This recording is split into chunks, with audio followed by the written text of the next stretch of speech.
We're going to start this morning. My name is Mara Boone. I'm just your moderator MC for the morning session until lunch. It's a great pleasure to be here.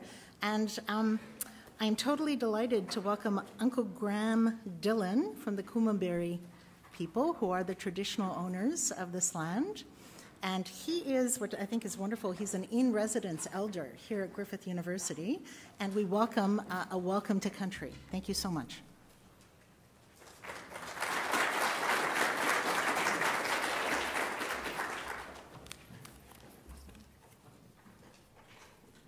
Thank you, Mara. Now, I haven't got a long tirade to address you all because my part in the equation here is that much, so I like to think that I'm useful. And welcome to everyone here, but a special welcome to the Minister of the Environment. And about the only thing that we can pull rank on with the Minister is we are the closest environmentalists in this great south land of the Holy Spirit compared to everybody else. But having said that, friends, mankind is one. Nulli in Kayala, Balgal, Balgal and Nyunga, Dug Eyes. Dug Eyes is our friendly word for white people, non-Indigenous. The VC's not here, is that right, Mara? No. Oh, well, we want, Professor Betts is here. He's too, I see. And welcome, Professor Betts.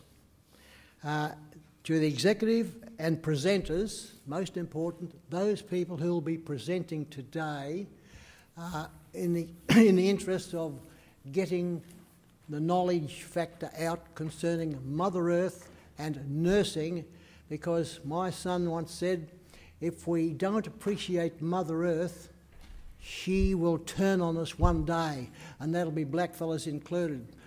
The whole lot, we'll all cop it. So it behoves us, friends, to respect Mother Earth.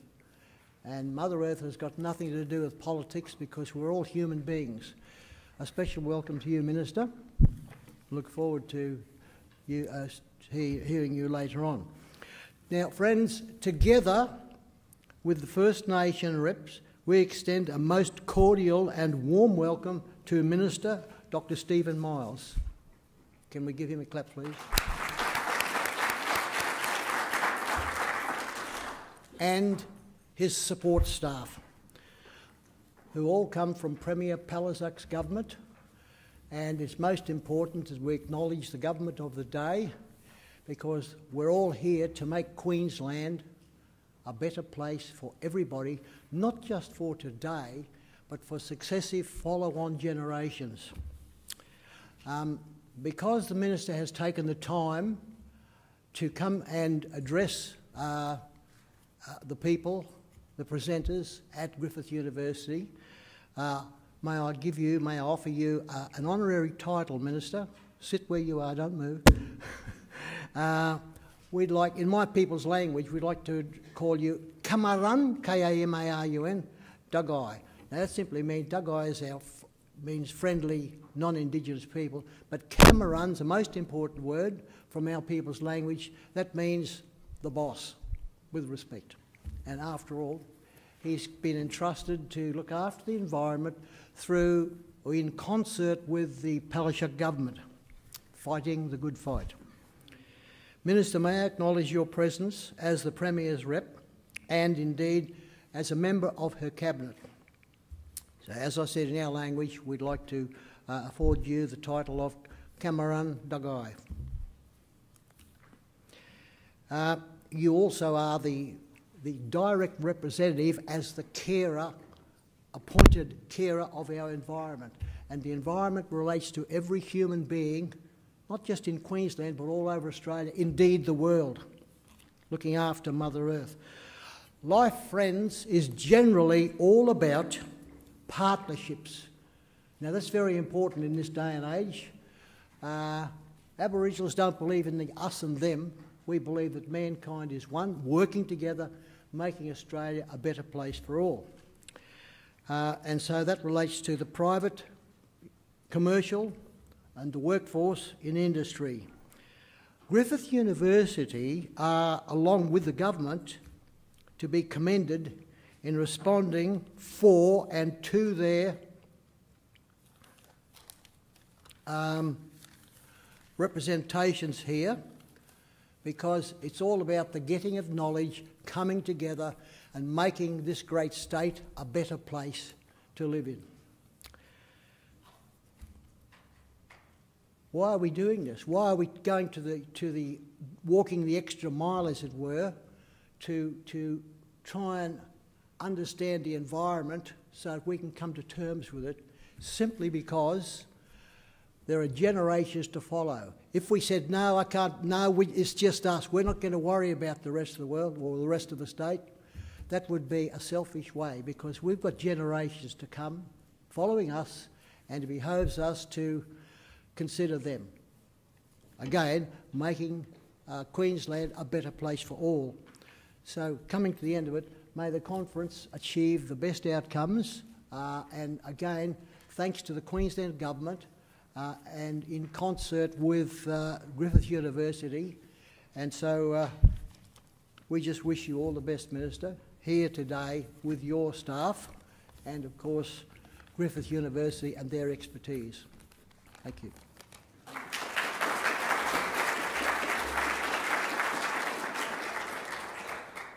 One more thing. Minister, PVC, do you wish to make a presentation to the Minister today, Dr. Miles? Okay. So thank you so much. What a wonderful welcome, really hitting the mark around our purpose and the particular place where we are. I'd like to start by just a little bit of housekeeping. So obviously we have some emergency exits here at the top. There's, facilities nearby. There is seriously an army of just wonderful volunteers that will guide us throughout the day. In acknowledging our sponsors, let me first reflect on how important it is for a community to have a very strong civil society and to have the environment represented in that really actively. And I remember when I moved to the Gold Coast 12 years ago and learned that Gecko had such a strong capacity and was so kind of ingrained in its people and its impact. And Lois is just such an incredible leader. Where is Lois? Yeah! Like, how lucky are we, right? So this conference comes at a time when there's just excitement in the air, energy in the air. It's so wonderful that Lois came together with Griffith, which really has a long-standing tradition on the environment. I remember hearing the story on how Griffith was the first university in Australia to actually have an environmental studies program. And then its capacity has shifted in so many ways. I'm totally thrilled. I'm what's called an industry fellow for the Center for Social Enterprise attached to the business school. And I can tell you through their activities, the thirst in the Brisbane and Gold Coast business community, Sunshine Coast, around really applying these things in business. So how wonderful that Gecko and Griffith have come together. I've just come back from Copenhagen at an event with 9 countries. And seriously, I just can't tell you how exciting the mood is out there. From Paris, we go in November to Morocco, and COP22 will happen in a place that is just opening a 500 megawatt solar thermal plant that is producing solar energy, get this, at under 3 cents a kilowatt hour. And in this conference, we had the Chinese, the Kenyans, the Chileans, the Mexicans. It's like a bidding war of how pension funds in Europe can fund these incredible new cities of the future with renewables. So we will find our way here in Queensland and here in the Gold Coast. We will lead there, and it's people like Lois and Griffith and others that are making this happen. We also have some wonderful sponsors that I want to acknowledge, of course. The Queensland Department of Environment and Heritage Protection, which has quite a bit of policy activity underway on climate change mitigation and adaptation, is helping this to happen, which is wonderful. Also would like to acknowledge Green Energy Company, formerly known as LEDtech, who are also sponsoring and actively participating in the conference. I think there's a slide that you can see just a huge group of organizations that have come together. So thank you, everyone, for making that happen. And it is now my great pleasure to invite Professor Martin Betts, who is the Pro VC of Engagement, known to many of you, I'm sure. Please, share your wisdom. Thank you very much, Mara, and good morning all. Can I extend my own warm welcome to you all here to Griffith University's Gold Coast campus, for those of you that are visiting for the first time, and to this Climate Change for Good conference in 2016.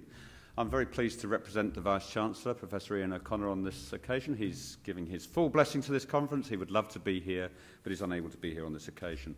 Can I also acknowledge the traditional custodians of the land on which we meet, pay my respect to elders past, present and future, and extend that respect to all other Aboriginal and Torres Strait Islander peoples. I'd like to acknowledge the Honourable Dr. Stephen Miles, Minister for Environment and Heritage Protection and Minister for National Parks and the Great Barrier Reef, and also acknowledge Simon Richardson, the Mayor of Byron Bay Shire Council, Councillor Paul Bishop of Redland City Council, Professor Brendan Mackey, the Director of the Griffith Climate Change Response Programme, and also Larissa Baldwin, of the SEED National Co-Director of the Australian Youth Climate Coalition.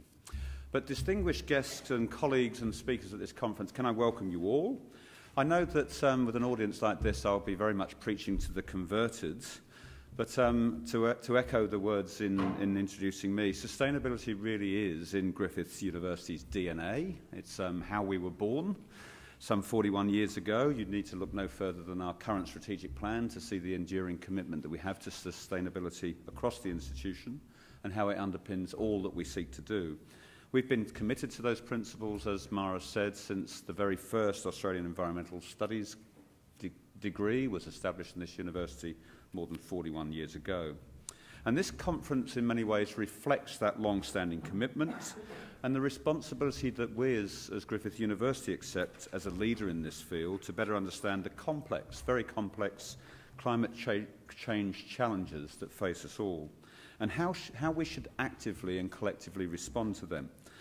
If I look through the programme of your conference here over the next couple of days, I'm very struck by the interdisciplinary nature of the programme and the many different strands of scholarship and advocacy that it's bringing together, areas of business and investment, areas of policy and government relations, issues of urban studies, the issues of health and welfare in our communities, food security issues, conservation and sustainable tourism, a very diverse range of topics and schools of scholarly endeavour bound together by the issues of making adequate responses to climate change. And fittingly, our climate change response programme promotes a multidisciplinary approach to climate change research, inclusive of those different strands of environmental, social, economic and governance dimensions. Our research capacity at this university in this space is significant and growing, and we were delighted in 2014 that the National Climate Change Adaptation Research Facility here at Griffith, hosted here at Griffith, was awarded a further $8.9 million from the federal government for phase 2 of its research programme. And this facility works with different national science agencies, with a variety of academics around the country and around the world, together with state and local governments, community organisations and businesses, to develop a framework to help local governments make better decisions about risks from rising sea levels and more intense storm surges. And goodness knows we've seen enough of that even just recently to recognise how it continues and grows to be a problem confronting us. We're delighted that one of the other symptoms or legacies of our foundation some 41 years ago, the Australian Rivers Institute, we know it as ARI, is home to more than 120 scientists and research students. It's the largest research concentration of university-based water researchers anywhere in Australia, and ARI plays a very leading role in managing water resources with a focus on freshwater, estuarine and urban water. And we recognise that research in these areas is vitally important, but equally it's important to see how it informs manageable community engagement, and I think that's what's so special about this conference. In the work of Griffith, we have a Centre for Coastal Management that runs award-winning beach care and coast ed programmes, which have involved more than 35,000 school students to date, and a whole variety of very hands-on learning activities. We're not interested in just writing papers for ourselves to read, we're interested in getting that work with the young people of our communities, informing their thinking for the future. And at our Nathan campus, the Eco Centre that's been established for some years now has seen more than 55,000 school students through the doors of the Toohey Forest Environmental Education Centre through a long-standing partnership with the Queensland Department of Education and Training. So Griffith University is looking to play its part in ensuring that the next generation is environmentally literate. And what an incredibly important mission that is, and I thank you for all of your dedication and commitment to that. So between conference sessions over the next couple of days, while you're not busy networking, and I'm sure there'll be lots of that going on, I encourage you to search for some of the great sustainability evidence that we have around us through some apps that have been created by Griffith research students and researchers and alumni. So Grows at Griffith is an app that Catherine Pickering here in the audience has been leading the development of. It provides access to a searchable database of 300 plants found on our 5 campuses. And the Coastal Life app, jointly developed with the Queensland Museum, offers a portable tool for high school students and undergraduates, as well as interested naturalists and beach walkers, to have access to more than 540 species of marine plants and invertebrate animals from coastal habitats across the southeast Queensland region, packed with useful information. So I'm sure the politicians and campaigners here today especially understand the vital link between useful information and action. So let's get to the action. And on that note, we have a real privilege at the start of this conference, and a real privilege for me, to be able to introduce the Honourable Dr. Stephen Miles, the Minister for Environment and Heritage Protection, the Minister for National Parks and the Great Barrier Reef, to provide an opening address to inspire us all into the conference.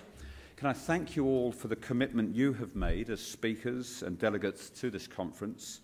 I trust you'll enjoy the coming 2 days very much, but for now, will you all please join with me in welcoming Minister Miles to the lectern.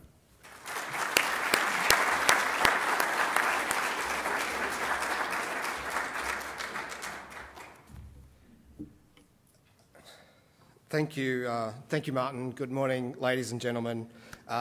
Let me too acknowledge the traditional owners of the land we gather on, and thank you, Uncle Graham, for that very warm welcome. And I will wear the title of Cameron Dugai with great honour, although I'm not sure the title of the boss is entirely appropriate. I spend a lot of time telling people that you'd be surprised what the Environment Minister doesn't get to do. So sadly not the boss in a lot of ways, but thank you so much for welcoming me here. I won't repeat the acknowledgements that Martin has been through, but I will particularly acknowledge Lois and the members and executive of Gecko, who do just such a wonderful job of keeping these important issues on the agenda here on the Gold Coast. I also want to acknowledge Mara. Mara is climate change famous. She's a climate change rock star, and as you could tell from her introduction, she's climate change famous on a global scale. So we're very honoured to have her here on the Gold Coast. And I also want to acknowledge Leslie Sheriffs. Where's Leslie? Leslie's here. Leslie's my roaming advisor-in-chief, so it's great to have her here. Thank you all for the opportunity to speak to you today. Let me again congratulate Gecko for bringing us all together to share ideas and information that will help determine our response to climate change. Lois has been talking to me about this conference for a long time, I think. I had been elected barely hours when Lois wanted to talk about organising this conference, and so it's lovely to finally be here with you all for it. On the 17th of June, the World Meteorological Organisation announced that May 2016 was the 13th consecutive month in which global average temperature records were broken. This is the longest such run of record-breaking temperatures literally since records began. Indeed, 14 of the 15 hottest years on record have occurred since 2001. The fact that our Earth is getting warmer is no longer a point of debate. At the 21st United Nations Framework Convention on Climate Change conference in Paris, the global community agreed to keep global temperature increases to well below 2 degrees Celsius. To meet this goal, global greenhouse gas emissions must reach net zero in the second half of this century and as close to the year 2050 as possible. Countries around the world are already acting to reduce emissions. To date, 188 nations, accounting for almost 99% of global greenhouse gas emissions, have submitted their post-2020 reduction targets. Climate change is a global problem, but it has very real local consequences. Our precious Great Barrier Reef is in the grip of a severe coral bleaching event, which has affected 93% of this marine icon in only a few short months. And this is me with my boy Sam. He's 8, and that was his second trip to the reef, and it was to inspect the bleaching event, sadly. Commonwealth scientists recently confirmed that this extreme coral bleaching was only possible because of global warming, and the El Niño weather event merely acted as a trigger. On this election eve, we know our choices tomorrow will have a big impact on how Australia addresses its climate change obligations. So, sorry for getting a bit political here. I am a politician, and it's the day before an election. But let's be clear about this. The Turnbull government has done shockingly little to address climate change or its effects on the Great Barrier Reef. You might have seen Turnbull and Hunt claiming they had committed new money for the reef during this election campaign and to address climate change. But their announcement of $1 billion for the reef over 10 years is not new money. It's money they're stealing from the Clean Energy Finance Corporation. They are rebadging that money to create a loans program, which is already available through the CEFC as a loans program. It strikes me that, first of all, Greg Hunt believes that you can reduce greenhouse gas emissions without actually reducing greenhouse gas emissions. Now he says you can spend $1 billion on the reef without spending a single dollar on the reef. This is pretty tricky policy, and it's just designed to mislead voters. Of course, I support the Clean Energy Finance Corporation. Let's not forget it was a Labor program that Greg Hunt voted twice to abolish. I support it, but it's not a magic pudding. They've offered no new money for improving the quality of water flowing into the reef or for tackling climate change. Here in Queensland, we know what happens when you have an LNP government that tries to bury climate change. 3 years of inaction, worse still, 3 years of climate denial, and Queensland is on track to massively increase its emissions rather than decrease them. We recently released our carbon pollution projections for Queensland. We often call them the business as usual modelling. It showed us that if we do nothing, Queensland's greenhouse gas emissions, the primary cause of global warming, could rise by a staggering 35% to 2030.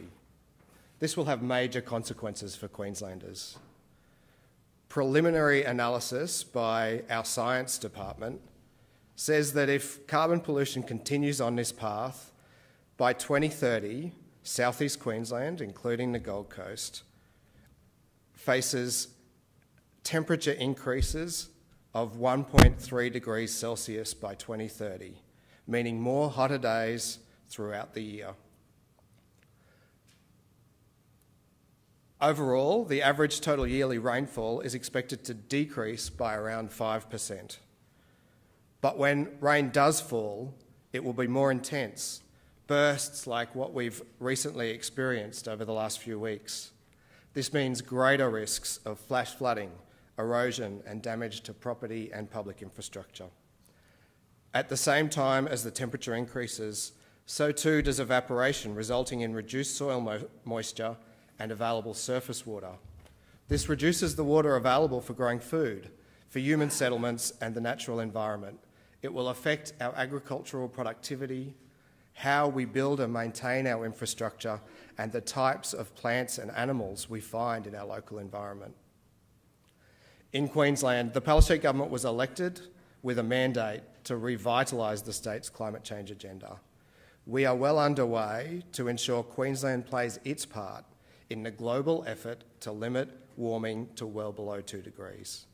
Doing so is critical for the long-term viability of our economy, our communities, and our industries. It may be a challenge, but it also represents an opportunity to grow our renewables industry and to create new clean energy jobs.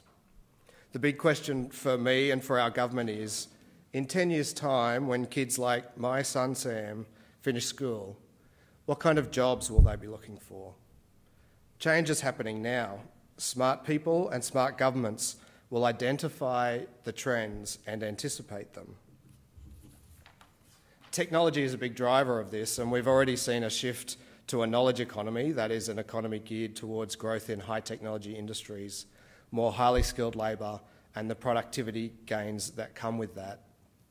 Another trend is technology leapfrogging. So we're seeing in many parts of the developing world renewables technology leapfrogging the old grid fossil fuel technology that powers our cities. Another megatrend not so often discussed, although I think it's incredibly important, is the decoupling of economic growth from growth in carbon emissions. We've long been told that a growing economy is by necessity more carbon intensive, that economic growth cannot be achieved without emissions growth. That's why the short-sighted Newman government had Queensland on that horrible pathway for increased emissions. But in recent years, this notion has been debunked. The decoupling of economic growth and pollution growth has been achieved in many places. So it's a shame we went 3 years here in Queensland without a plan for how Queensland can grow jobs while cutting pollution. It's even more shameful that the federal government continues to refuse to present any meaningful policies to reduce greenhouse gas emissions and create clean energy jobs. Our government will develop a strategy to manage the transition to a low-carbon future, because it's no longer a question of will we transition to a clean energy future. It's now a question of when and how. Modelling by the Climate Institute has found that generating enough renewable energy to meet a 20% of Australia's electricity target will result in $19 billion of investment nationwide and create more than 31,000 full-time jobs by 2030. At least 6,000 of those jobs will be in Queensland, but that's a conservative estimate. If the target were raised to 50%, as has been proposed by Labor and Bill Shorten, the investment would surge to about $50 billion, creating 17,000 jobs in Queensland alone. The waste sector is another area we are seeing a surge in jobs growth. One person's trash is another person's treasure, or I like to say, one person's trash is another person's highly skilled, secure, clean energy job. Last year, the Premier declared her commitment to a biofutures agenda, and in particular, the creation of a biofuels industry in Queensland. A great example of this is Northern Oil, a company which recently made a commitment to invest in establishing a pilot plant for an entirely new biofuel refinery near Gladstone. The refinery will be a next-generation biofuel producer with the capacity to use an exceptionally wide range of feedstocks, everything from tyres and plastics through to green waste and bioenergy crops. We want to attract more of the investment needed to support these new industries to grow and flourish. Economic growth in the future will be about clean growth. Our task as the Queensland Government is to make sure our fair share of the jobs and industries of the future are built here in Queensland for our children.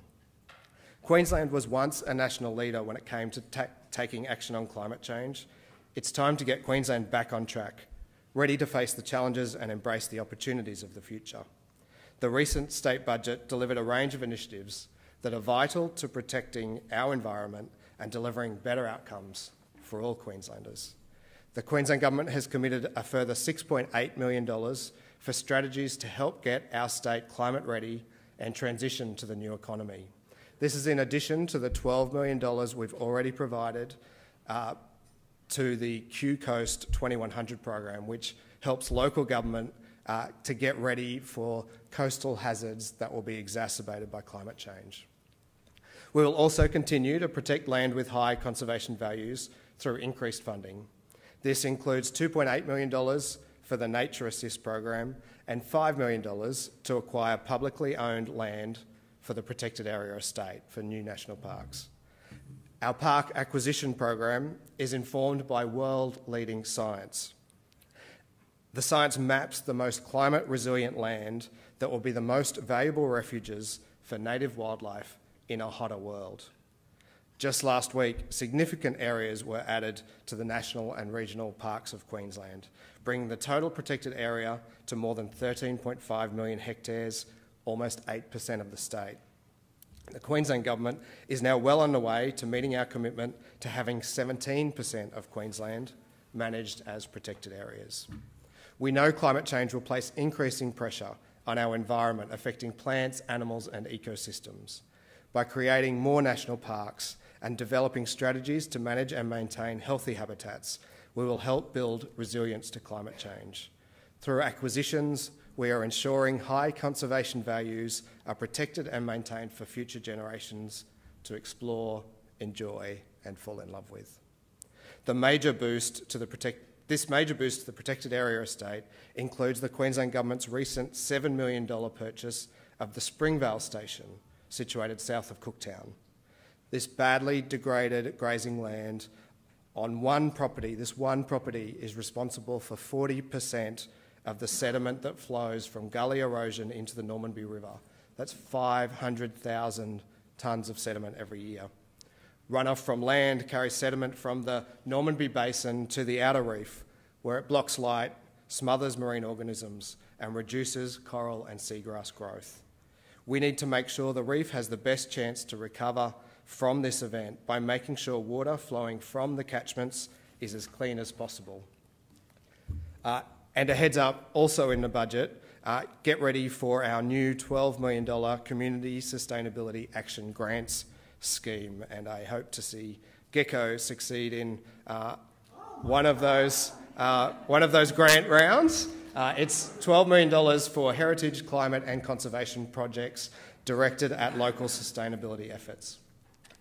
In May this year, the Queensland Government launched a public conversation on how the state can reduce its carbon pollution. We released a discussion paper, Advancing Climate Action, Making the Transition to a Low-Carbon Future. Consultation closes on 5 August, so if you haven't already done so, please take a look at the discussion paper and get involved on the Get Involved website. I need you to have your say in developing the right strategies to achieve a low-carbon future. So in closing, I want to once again congratulate Gecko and Griffith University for their foresight in establishing this conference. Thank you so much for bringing us all together.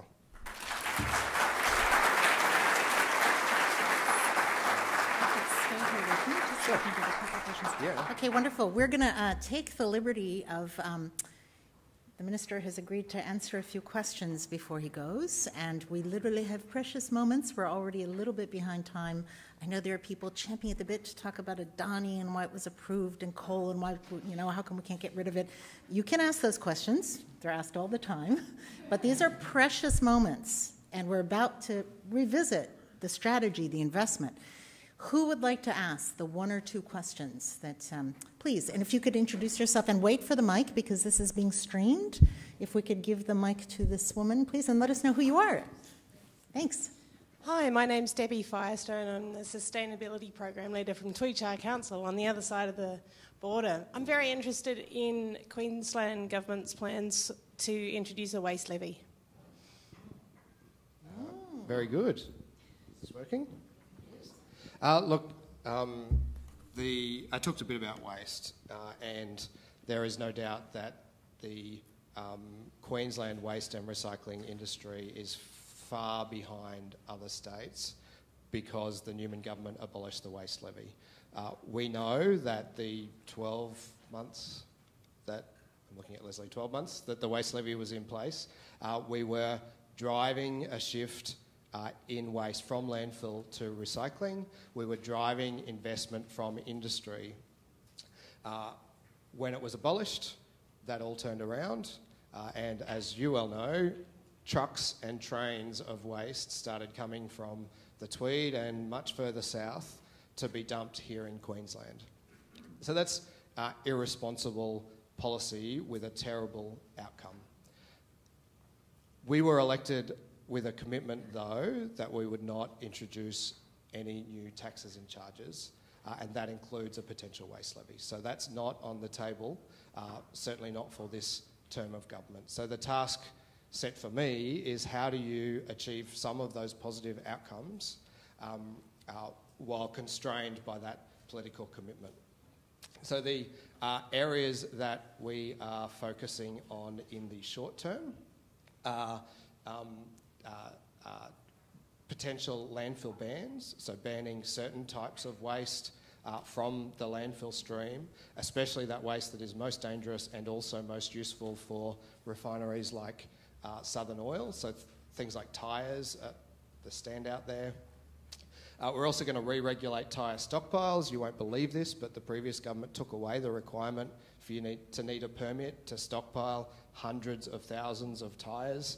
So what we have is it's cheaper to stockpile them than to even put them in landfill. So you have people create these stockpiles, fill them with dangerous, explosive tyres, lease the sheds, and then once they've filled them, they just walk away and leave the landlord with this giant pile of tyres. So reintroducing regulation for that, we're well on the path of bringing back a cash for containers scheme, as I know New South Wales is too, and also where they're a bit ahead of us on cash for cans, we're a bit ahead of them on banning plastic bags, but hope to do both together. So what I've tried to do is pull together a range of waste and recycling initiatives that we can do now, with the acceptance that long term we need an economy-wide measure to drive change. That was a fantastic response. If there's another very fast question, and we guarantee a very fast answer, and please introduce yourself. Thank you so much. Use the microphone. Thanks. This is being streamed. Stephen Gratian, President of Save Our Spit Alliance. My question is, I believe an invitation has been extended to the Minister to dive our wonderful seaway and Wavebreak Island to look firsthand at the over 500 species of marine life and the environment that we currently have in the Broadwater.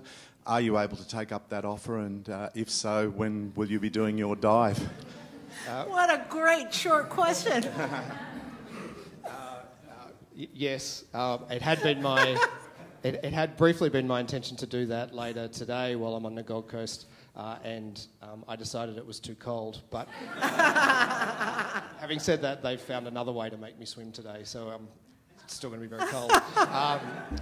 But just certainly next time we're down here, I would love to. I'm going to tell you that for all of the times I've dived the Great Barrier Reef, the best dive I've ever done is just north of North Stradbroke Island. So if any of you have not snorkeled or scubaed the waterways within half an hour, 45 minutes, an hour of here, you're really missing out on something. It's quite amazing. 5 minutes from here in the seaway.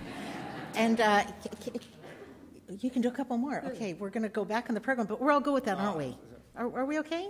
Yeah, we're okay, because this is special. Any other questions? These are good questions. Please.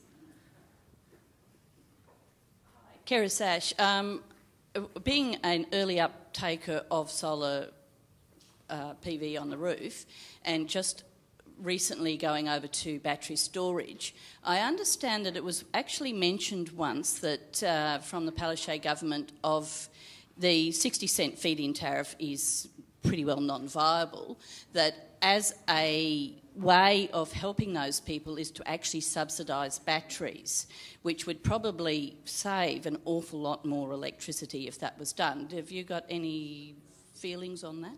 So it's one of the options on the table for our renewable energy panel. So they've been tasked with the job of working out if we and how we can achieve a 50% renewable energy target, which will require finding new ways to drive not just large scale but also rooftop take up. So that's finding ways for example, landlords and renters to share the benefit of solar. And one of the options for them is potentially the government could buy out the existing high, generous feed-in tariff with subsidised battery storage. So that's certainly something they're looking at. They've modelled the numbers, and there is I think a way that could be done.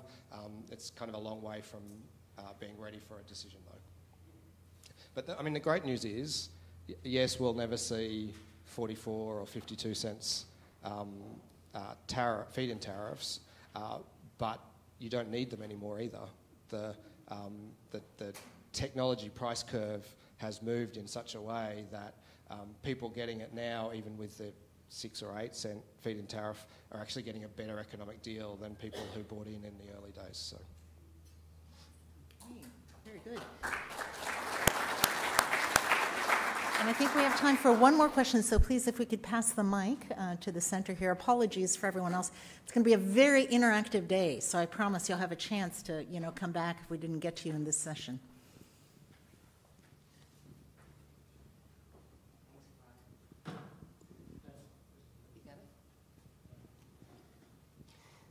G'day. My name's Sheila Davis, and thank you very much for being here, Minister. I'm sure you're aware that the South East Queensland Regional Plan is currently being reviewed by your government in order to accommodate more people here in South East Queensland than previously projected. My concern is, because South East Queensland is such a high biodiversity area, both our South East Queensland Regional Nature Conservation Strategy and the Gold Coast Nature Conservation Strategy have acknowledged how special this area is. Yet the Gold Coast is supposed to be taking 600,000 more people in the next 20 years. Don't see how we're going to accommodate this number of people, but at the same time as protecting this biodiversity. In fact, we're building a city centre in the middle of koala habitat right now in Kombumerri. So I'm wondering, to what extent is your department involved, and what say you might have over all of this? They are very closely involved. Pardon? Can you hold your mic up a little? They are very closely involved. The work is led by the Deputy Premier. I sit on the committee with the South East Queensland mayors and Jackie. The EHP is closely involved. Like and you won't find, I don't think, a more environmentally conscious planning minister anywhere than Jackie Trad. She was our environment spokesperson in opposition, and so has a real passion and interest in this. I think the purpose of the process is to answer that question. How can we? There is not... we are fortunate to all live in an amazing part of the world that more people want to live in, and we need to work out how we protect vital ecosystems, how we protect parks in locations close to where all of these people are living and will want to enjoy them, while also accommodating more people, and that's what the process is all about. Okay, wonderful. On behalf of everyone, can I just say that it's rare to actually have a genuine advocate as a minister, and one who seems to warmly connect to this issue through his kids, his ideas. We're very grateful. And you have a very strong community of like-minded people here on the Gold Coast who love our natural world. So please help us to work for it. Thank you so much.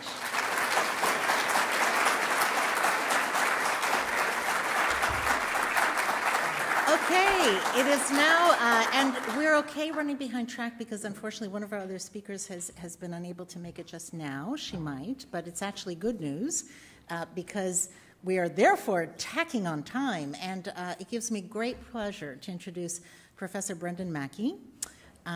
Brendan leads the climate response program here at Griffith, but really because his research connects biodiversity, placemaking, in the context of a changing climate, it's just extremely relevant. And he tells me he was involved back in the first Earth Summit, back in the days when we developed the Earth Charter. Some of you may be familiar with that.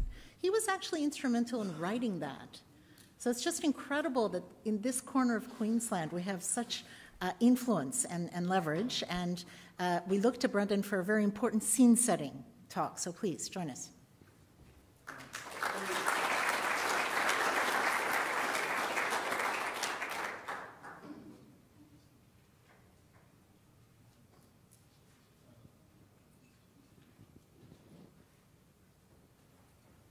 Okay, well, good morning, everyone, and thanks very much for coming and for having me. And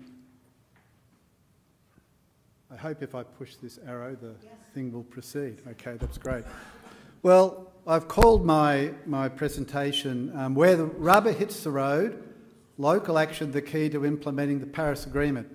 So we all heard about the Paris Agreement. That was the new climate change treaty that was agreed to at the Paris conference last year. I've asked for this to be dragged out. Because there's a photo on it I want you all to see. Of beautiful culture dancing on Tanna Island in Vanuatu up here.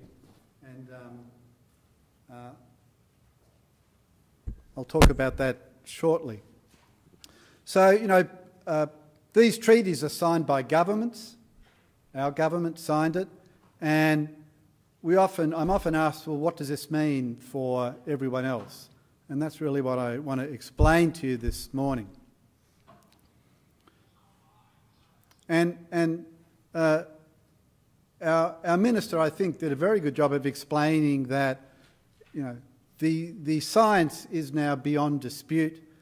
We're getting new record temperatures set every month, every season, every year, everywhere, unfortunately.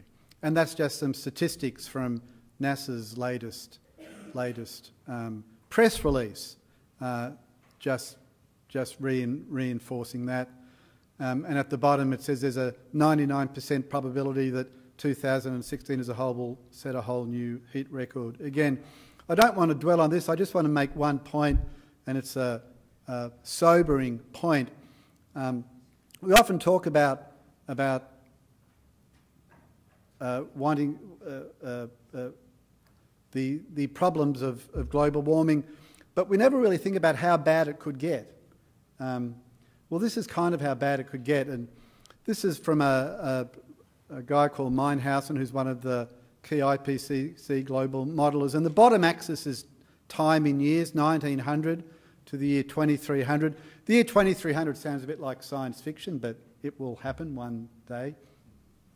And the vertical axis is the increase in average global temperatures above pre-industrial, and the dotted line is this 2-degree guardrail, which we're on track to hit by about 2050. This is a business as usual scenario if we fail to mitigate.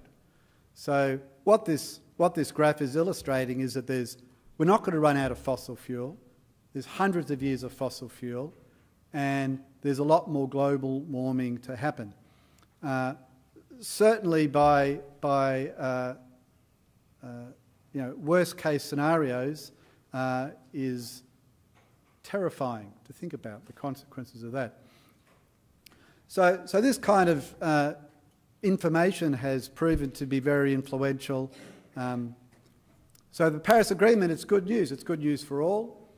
It's good news that all major political parties in Australia support the Paris Agreement. I'm arguing we can now stop arguing about whether it's happening or not or why, and get on with the necessary mitigation and adaptation action. So the only political argument now should be about which are the most cost-effective policies and how to prioritise and finance the necessary climate actions. But I want to draw your attention to this really key point. The Article 2 of the Paris Agreement sets the long-term mitigation goal as holding the increase in the global average temperature to well below 2 degrees above pre-industrial level, and to pursue efforts to pursue the temperature increase to 1.5 degrees above pre-industrial levels. So the target is fuzzy. It's between 1.5 degree and 2 degrees. It doesn't sound like much. We hear this a lot. Well, in fact, I think I heard Barnaby Joyce say it recently. 2 degrees more warming in northern rivers would be welcome, right? Well, of course, it's a statistic. If you think about it, the average planetary surface temperature is only about 14 degrees Celsius, right? So an increase of 2 degrees is actually an increase of 15%. So let's compare that to a human body. A healthy human body's temperature is 37 degrees Celsius, right? So if your body temperature increases by 15%, it's going to be 42.6 degrees. Well, that's a life-threatening fever. In fact, there's a medical condition called hyperprexia, which is a body temperature greater than 41.5 degrees is considered a medical emergency. Okay? So going above 1.5 to 2 degrees risks sending us into planetary hyperprexia. So the Paris Agreement is really significant because the world community has actually agreed we should try and avoid that. But what does that mean practically? Practically, what does it mean to say we want to limit warming to 2 degrees? Well, there's 2 points to make here about the Paris Agreement. They use a term in it called non-state actors. Well, that's you. You and me as a non-state actor. Minister Stevens was a non-state actor. Queensland State Government's not a state party. It's not a sovereign state. Okay? Governments at all levels are non-state actors. Local governments, businesses, communities, families and individuals.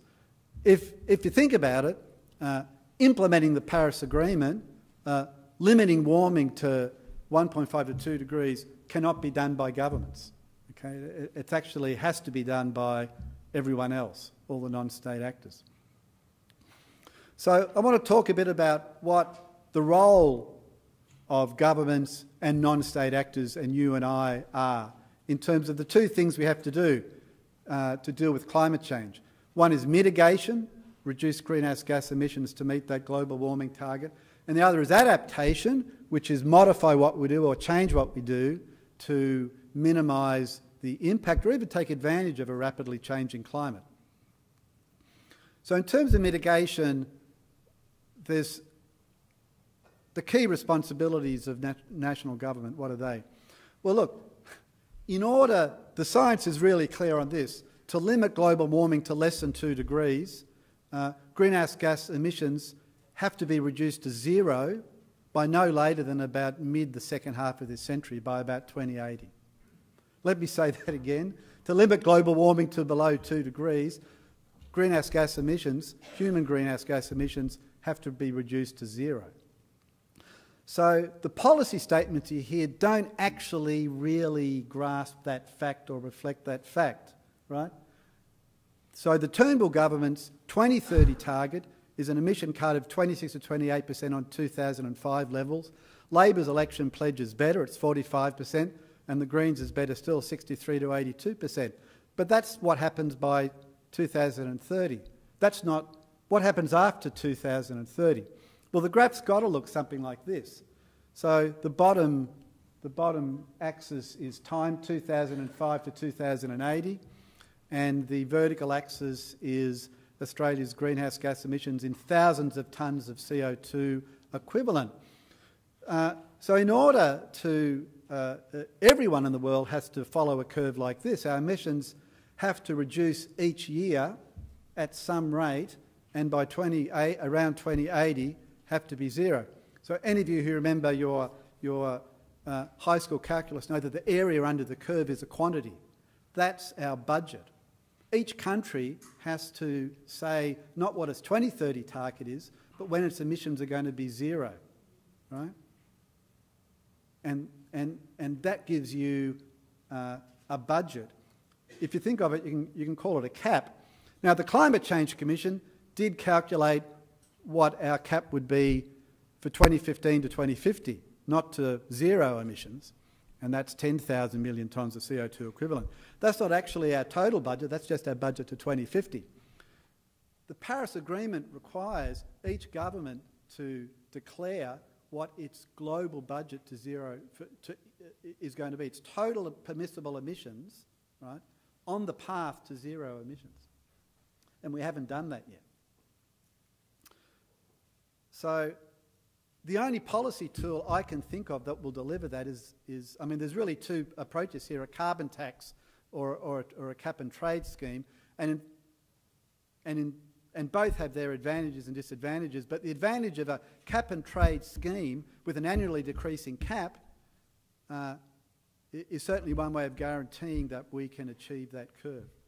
But the challenge is huge. It's absolutely huge when you look at the total task ahead to 2080, not just a percentage target by 2030. So governments have a really important role to play. National governments and state governments have a really important role to play in terms of levelling the playing field. And there's a couple of things they can do. One of the more significant mitigation policy reforms by federal and state governments is to phase out fossil fuel subsidies. Globally, it's been estimated they stand at $5.13 trillion. Right? And Australia's rate of fossil fuel subsidies is estimated at $1,700 per person, or about $41.6 billion per year is what we're publicly subsidising fossil fuel emissions. So if we were to remove those fossil fuel subsidies and set really high renewable energy targets, it would have a transformative effect for others to take action. Local governments have a critical role to play, and we know that at a formal government level, they're really leading the way towards zero emissions. A number of local government authorities, including the National Local Government Association, are now making really strong zero emission targets. And this is, again, a really exciting development. Local governments are proving to be far more progressive than states, who in turn are proving to be far more progressive than federal. But as we've heard and had a brief reference to during the discussion and from the Minister, at the family and individual level, we are facing nothing short of a domestic energy revolution, advances in the efficiency of solar panels and the longevity of solar panels. Remember, when you buy solar panels, buy good ones that last for 30 years, not cheap ones that last for 5 years. Plus technological revolutions in battery storage, plus smart inverters that match supply and demand, plus affordable electric cars, the one on the left, not the one on the right. I'd love the one on the right. Really equals a domestic energy revolution, and I think we're all, are aware of that or part of that. And it's not hard to imagine that in 5 years' time this will be the norm, or certainly very, very common everywhere, including here on the Gold Coast. We will all have solar panels, batteries, smart inverters, and more of us electric cars, and we'll be off the grid. Praise the Lord. Adaptation is something that we have to really start thinking about now very seriously. I was going to say even if, when we succeed in reducing our fossil fuel emissions to zero, and when we succeed in stabilising global warming to well below 2 degrees, right, we will still have a disrupted climate system for millennia. And that's because there are lags in the Earth's system. A lot of it's to do with the fact that most of the energy, extra energy, being kept in the Earth is going to heat the oceans, and that's discharged over hundreds of years, which causes further disruption to the weather patterns. So this idea of having a climatic norm that we can design to or plan to, we actually have to throw that out the window, because we're going to be facing, whilst we're going to be capping global warming, the climate will not be settling down for a very, very long time. So we're going to have to learn how to mainstream adaptation into everything that we do.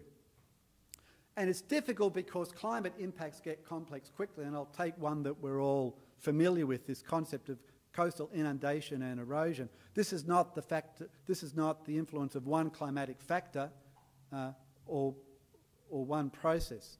It's a ensemble of interacting factors. We know we have rising sea levels. We know that with changing winds we'll have increased or changing wave heights and wave energy. We know we're going to see increasing frequency and or intensity of extreme weather events, tropical storms, east coast winter lows. We know we get sediment and nutrients from runoffs, which affect the resilience of our coastal ecosystems. And there's also going to be changes to ocean currents, which affect everything. And it's the interaction of all of them, plus the infrastructure we choose and how we choose to build it in the coastal zone, that determine the actual impacts. So our adaptation has to take into account all of these factors. But really, the good news is that good planning is the key to successful adaptation. And we actually have a very good example of it I used to use on the Gold Coast, which we're not used to thinking about. But you may have noticed that there's no vertical concrete seawall on the Gold Coast, right? And that's actually unusual. Half of Europe is covered in a concrete seawall, right? Japan is just building a new 250-metre concrete seawall that will be in a lot of it 17 metres high. You know, for most of the world, when coastal infrastructure is threatened, they build a vertical concrete seawall. Here on the Gold Coast, we use a loose rubble A-line, but the main defence is actually beach replenishment. Right? It's a soft engineering approach. Sand's pumped out from the estuaries. The beach front is kept very wide, and that absorbs the wave energy from big storm events when we get them. Bad planning is asking for trouble. That's on Melee Beach in Vanuatu near Port Vila. It's a new Chinese 5-star resort hotel that's going right on top of what's been mapped as the most vulnerable location in Vanuatu for all geohazards.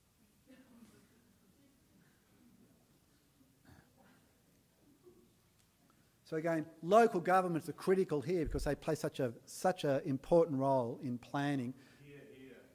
And a lot about adapting to the unavoidable impacts of a rapidly changing climate. A lot of that really comes down to good planning at the local government level. As is good design. And that's why I wanted to not just show off our beautiful poster that Amira put together, but this beautiful custom dancing that was held on the Tanna Island at the south end of the Vanuatu archipelago. And this was to celebrate, it was a community event to celebrate something that happened post-Cyclone Pam. So we all heard about Tropical Cyclone Pam. It was a Category 5 cyclone that ripped through Vanuatu and basically destroyed, really did a lot of damage on Tanna Island. Well, post-Tanna Island, the provincial government and the local government, which is a council of tribal chiefs, decided, well, we're going to have to face the fact that we're going to be, this is not a one-off, we're facing a new climatic regime. We have to start thinking about how can we rebuild a resilient Tanna Island? You know, how can we have better planning and better design of our homes and our villages and our infrastructure so that it's resilient to these changing climatic conditions. And so this was a big ceremony. There were 700 custom dances which were to celebrate the start of this project. So as part of this revitalisation for Tanna post-Cyclone Pam, and it was actually through a charitable trust donation, it's funded construction of Category 5 rated safe houses, community buildings, and that come with a solar mini-powered system in 14 villages. So there are now 14 villages which have been set up as like a model cluster of villages where they have for the first time community buildings which are Category 5 cyclone rated, so they can double as a safe house during a tropical storm, as well as providing all these services they haven't had before. One's being used as a schoolhouse, one as a medical centre, etc. And they come with these solar mini power systems with smart converters, which Global Green, who are sponsoring this conference, provided. Actually, they donated them all to all 14 villages. These villages never had electricity before, didn't have diesel generators off the grid. So they've never had power, and these are the first modern structures any of these villages have ever had. So again, good design, adaptation is all about good design. It's not about expensive design, but certainly about good design, and it is about leapfrogging. It's about not having a diesel generator, not being connected to a grid from a coal-powered fire station, but about making use of smart green technology. So, what's the way forward? Well, as I said, the governments have signed the Paris Agreement, but they really can't implement it. They can promote its, advance its implementation through appropriate policy, or the lack of it, they can put up barriers if they want to as implementation, but the actual work of reducing emissions and the actual work of adapting is done by all these other non-state actors. It's done by you, it's done by me, it's done by businesses, it's done by local governments, it's done by state governments. So at the moment, this is the current situation. Climate change has been and still is, at this election, federal election, a political football, okay? It's just one of a whole bunch of problems that governments are trying to juggle with and that they kick around at election time to try and get votes in certain electorates, or that they ignore at election time because it's not going to get them any votes. It's kind of the current situation. Labor and Liberal are really not talking much about climate change or environmental issues. Don't start me on the lack of forest protection policy in the current election. But we have to change this. We have to stop climate change being seen and used as a political football. This is a matter of national security. It's a matter of global security. I mean, national security, in the conventional sense, is one area where there's bipartisan support. The Greens have a defence policy, right?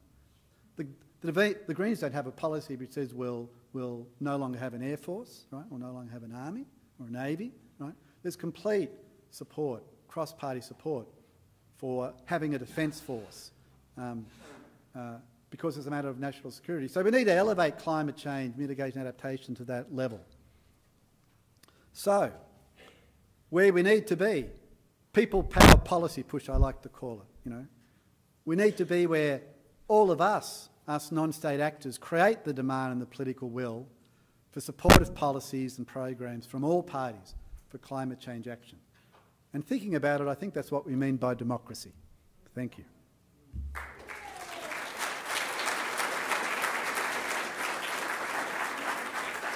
That was a fantastic overview, Brendan.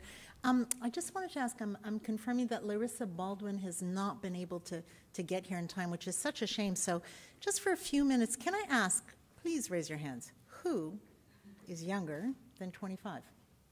Obviously not me.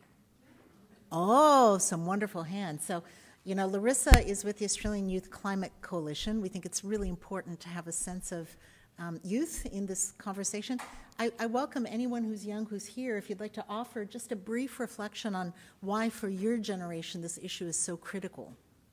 Would anyone like to make a comment from that perspective? Oh, we'll do that for sure. Yeah. I'm sorry, you are very good looking, but definitely not. We're gonna actually move then into a bit of a Q&A, and I might open with a question for Brendan first, and maybe we'll just do it both up here, or just give Brendan one of the mics. That would be great. Thank you. So you made a comment going straight to battery and off with the grid. I don't know, Simon Richardson is here yet? Hello, welcome. So I'm a non-executive director on the board of Enova Community Energy, which is a wonderful new crowd-funded, community-owned energy retailer in the Northern Rivers region. And we have a fantastic crew that's rapidly taking on customers. And it's one of our reflections that the grid actually is a really important asset for Australia for social inclusion. There are many disadvantaged people in our communities that can't afford solar. And so for them to have access to energy and even renewable energy, we require grid. The other lens that I bring to this issue, which is a big challenge, as chair of the Gold Coast Waterways Authority Board, and Leslie Sheriff's here also as a director, we have an extremely energy-consuming system and that sand bypass system. It's a huge amount of energy required for the sand to replenish the beaches. We would love to power that with renewable energy, but the rules mean we'd need a microgrid, really, on the spit to make that happen, because you have to generate close to where you actually, connect to the meter in order to have reduced tariffs. It's a complex kind of economic argument, but I'm just wondering, is there a vision for a blended grid? Because if we go to the straight off the grid thing, I'm not so sure. I wasn't suggesting that we don't need a grid. I was just saying that individuals will be able to be off the grid, in that they can be self-powered. But that doesn't mean you'll be disconnected from the grid necessarily. But I haven't finished my answer. Of course, it's a very long question, and it warrants a very long answer. But we need a new grid. We need a smart grid. We don't have a smart grid, so that's the challenge, and that's where the investment's needed and where the R&D's needed. Very good, excellent. Okay, I think hands are coming up. Liesl, please. And if we could pass the mic and introduce yourself, and let's have a chat. But can I say, for developing countries, this is a huge issue, because countries like Papua New Guinea and Vanuatu are under enormous pressure from companies who are advising their national governments to put in fossil fueled powered generators and conventional grids, when 80% of their people live in villages that will never be connected to the grid, when they can be like these villages today with all the power they need. So that's very good point. Very good that's point. The issue. Okay, please. Hi there, Lisa Coulter. So I'm a PhD candidate with Griffith University at the moment, but I had been the communication manager with NCARF and CSIRO's climate adaptation. So I come at this from a couple of perspectives. My question to you is, do you think that the focus of this 1.5 degrees to 2 degrees limit that we've all agreed that now we're trying to reach is a bit of a distraction, and that people will believe that that will then mean that we're going to get there, which is really up for grabs, and that it'll mean that they're not going to have to deal with significant climate change?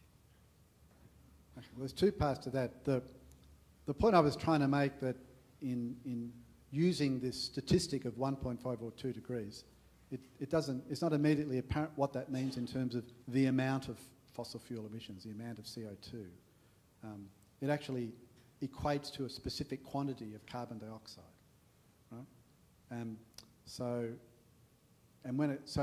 people need to understand that the mitigation challenge is, real and material and specific. Sure, there's a big communication challenge in saying, if we achieve this 2 degree target, it will mean we're not going to have any more climate problems. That's just not true. But that's not being communicated, I think, in the way the discourse goes. We're still, in this transition zone from having this ridiculous argument about whether climate change is happening or not, and if so, why. Okay, so it's been very hard to communicate, what are kind of these subtleties. I mean, it's not subtle, but subtle in terms of, it's a nuanced understanding of what's going on. It's very hard to do that when you're still having this really harsh, irrational debate with flat Earth thinking. So if we can get beyond the flat Earth thinking, we can start having the more kind of intelligent, informed, discussions we need to have about what's really going to be happening. Thanks for that. There are still people who believe that the Earth's flat. Okay, we just don't spend much time involving them in public policy. And some of those people may be running North America soon, so, like a big weird. We have time, I'm told, for one more question. Gentleman here in the middle got his hand up first. If we can get a mic. Thank you.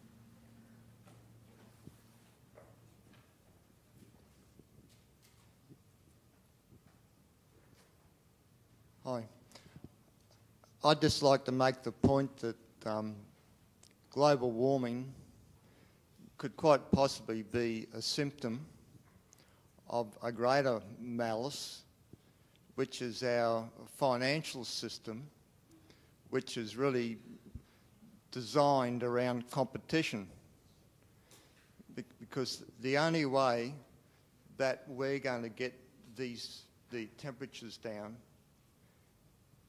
is for a global cooperation between all countries with the expressed desire to do so. And when you've got a competitive system like we have, that will never happen. So it's not the warming that's our issue, it's our financial system. It's the competition behind it. So thank you very much. That's where the issue is. Brendan, yeah. I think you've raised, an important point that you're right in saying that the global warming is a symptom, of deeper problems. And people talk about the climate change is one manifestation of the greater challenge of sustainability, which is about how do we live sustainably within the limits of this planet.